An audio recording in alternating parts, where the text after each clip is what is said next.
আরজিকর কাণ্ডে ধৃত civic volunteer Sanjay Roy এতদিন পর্যন্ত নিজেকে নির্দোষ বলে দাবি করে এসেছেন। কখনো প্রেজেন্ট ভ্যান থেকে কিংবা কখনো সাংবাদিকদের সামনে তিনি বারবার বলেছেন যে তাকে নাকি ফাঁসানো হয়েছে, গোটা ডিপার্টমেন্ট তাকে ফাঁসিয়েছে। কিন্তু এবার সেই সঞ্জয় রায়কে নাকি বাঁচানোর চেষ্টা করছে, এমনটাই অভিযোগ তুললেন কুণাল ঘোষ।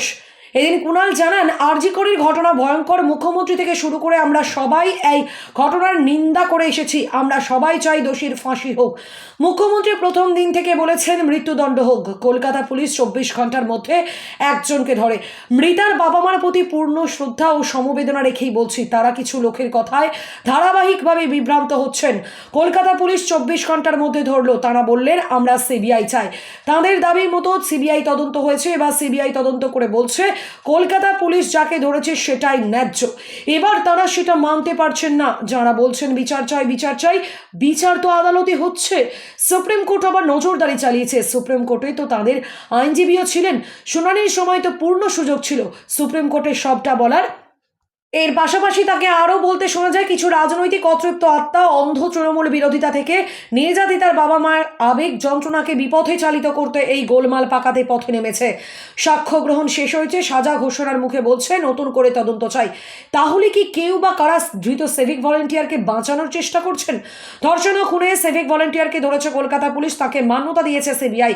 সমস্ত তথ্য প্রমাণ এক জায়গায় করে সুপ্রিম কোর্ট দেখছে, ট্রায়াল কোর্ট দেখছে। এখন সাজা ঘোষণার মুখে মৃতার বাবা মাকে সামনে রেখে তাদের আবেগকে বিভ্রান্তিকর পথে চালিত করে ধৃত সিভিক ভলেন্টিয়ারকে বাঁচানোর খেলা চলছে। এতদিন পর্যন্ত বিভিন্ন মহল থেকে দাবি উঠেছিল যে ধৃত সঞ্জয় রায়কেই নাকি বলির পাঁঠা করা হচ্ছে।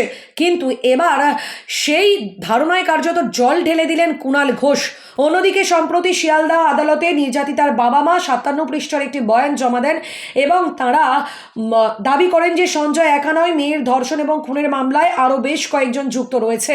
একজনের পক্ষে এরকম ঘটনা ঘটানো সম্ভব নয়। কিন্তু এরই মধ্যে এবার তারা আবারও সুপ্রিম কোর্টের দ্বারস্থ হলেন। সুপ্রিম কোর্টে তারা মামলা দায়ের করেছেন।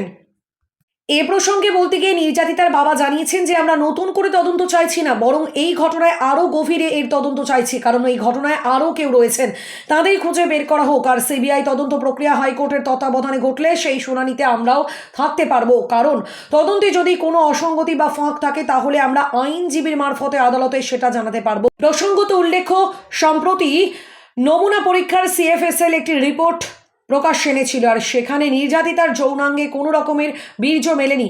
তবে সেখানে যে ডিএনএ মিলেছে তাতে একাধিক ব্যক্তির মিশ্রিত ডিএনএর নমুনা হতে পারে বলে জানিয়েছেন। আবার অন্যদিকে আরও একটি রিপোর্টে দাবি করা হয়েছে যে নির্যাতিতার যৌনাঙ্গে যে ডিএনএ মিলেছে তাতে এক মহিলার ডিএনএ রয়েছে।